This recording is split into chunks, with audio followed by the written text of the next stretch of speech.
नमस्कार, राधे राधे। आप सबको मेरा प्रणाम। तो आज हम इस वीडियो में जानेंगे वट सावित्री व्रत से जुड़ी ऐसी 10 गलतियां जो सुहागन महिलाएं अक्सर किया करती हैं व्रत के समय। तो हमें यह नहीं करना चाहिए, इससे हो सकता है कि हमें पुण्य ना मिले। हिंदू धर्म में हर एक पर्व का विशेष महत्व होता है।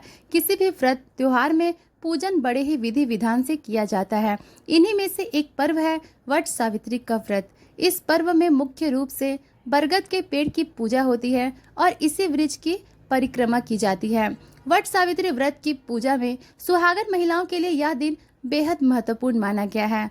महिलाएं इस दिन वट वृक्ष की पूजा अर्चना करने के बाद अखंड सौभाग्य का आशीर्वाद मांगती है। हर साल की तरह इस बार भी कई ऐसी नवविवाहित महिलाएं होंगी जो पहली बार वट सावित्री का व्रत करने जा रही होंगी। ऐसी महिलाओं को कुछ बातों का ध्यान रखना अति आवश्यक हो जाता है, नहीं तो पुण्य का लाभ नहीं मिल पाता है। वट वृक्ष के नीचे ही सावित्री ने पतिव्रत धर्म से अपने मृत पति सत्यवान को जीवित कराया था। वह दिन जेठ माह की अमावस्या तिथि थी।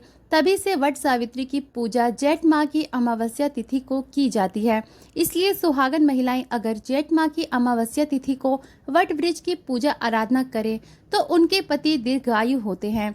वहीं पहली बार वट वृक्ष की पूजा करने जा रही सुहागन महिलाओं को कुछ बातों का ध्यान रखना अति आवश्यक है। पहला है, बरगद के टहनी या पत्ते ना तोड़ें। यदि आप पहली बार वट सावित्री का व्रत कर रही हैं तो कोशिश करें कि बरगद के वृक्ष की ही पूजा करें।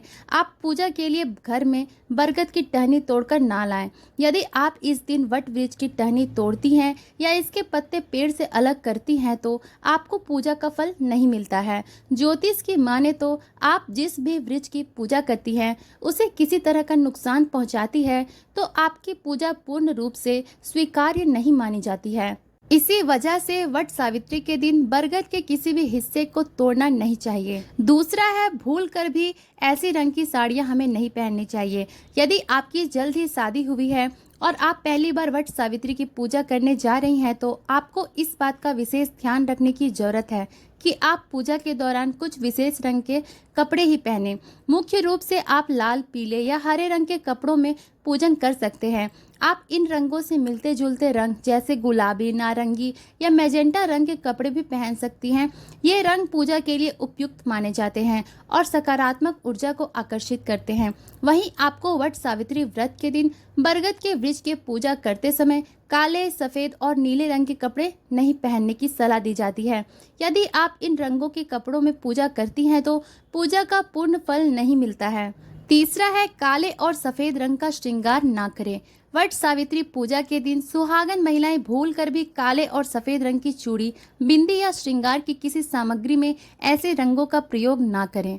चौथा है, 16 श्रृंगार के बिना वट सावित्री पूजा नहीं करें। यदि आपकी नई शादी हुई है और आप पहली बार वट सावित्री की पूजा करने जा रही हैं तो 16 श्रृंगार के बिना पूजा ना करें। किसी भी सुहागन महिला को पूजन के दौरान हमेशा 16 श्रृंगार करने की सलाह दी जाती है। इस दिन आप काले या सफेद रंग की चूड़ी और श्रृंगार सामग्रियों का इस्तेमाल करने से बचें। 16 श्रृंगार को हमेशा से ही किसी भी महिला के लिए खास माना जाता है और पूजन के दौरान 16 श्रृंगार करने से पूजा का पूर्ण फल मिलता है। इस दिन यदि संभव हो तो आपको सोने के गहने भी पहनने चाहिए। पांचवा है, मुहूर्त में ही वट सावित्री का पूजा करना चाहिए। यदि आप पहली बार वट सावित्री की पूजा करने जा रही हैं तो आपको इस बात का ध्यान रखने की जरूरत है कि हमेशा शुभ मुहूर्त में ही पूजा करें। कई बार हम जल्दबाजी में पूजा के लिए शुभ मुहूर्त का ध्यान नहीं रखते हैं, लेकिन नई दुल्हन को हमेशा पूजा में इसका विशेष ध्यान रखने की जरूरत होती है। नई दुल्हन ही नहीं बल्कि सभी को रखना चाहिए। ऐसी मान्यता है कि यदि पूजा शुभ मुहूर्त में नहीं की जाती तो इससे आपके जीवन पर नकारात्मक प्रभाव पड़ सकता है। छठा है, इस व्रत के दिन जीवन साथी से किसी बात को लेकर वाद विवाद या झगड़ा ना करें।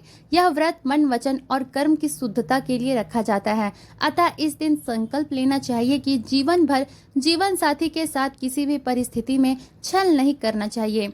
सातवां है, व्रत के दिन महिलाओं को तामसिक भोजन करने से बचना चाहिए और श्रृंगार भले ही करें लेकिन अमावस्या होने के कारण बाल ना कटवाएं और नाखून ना काटें।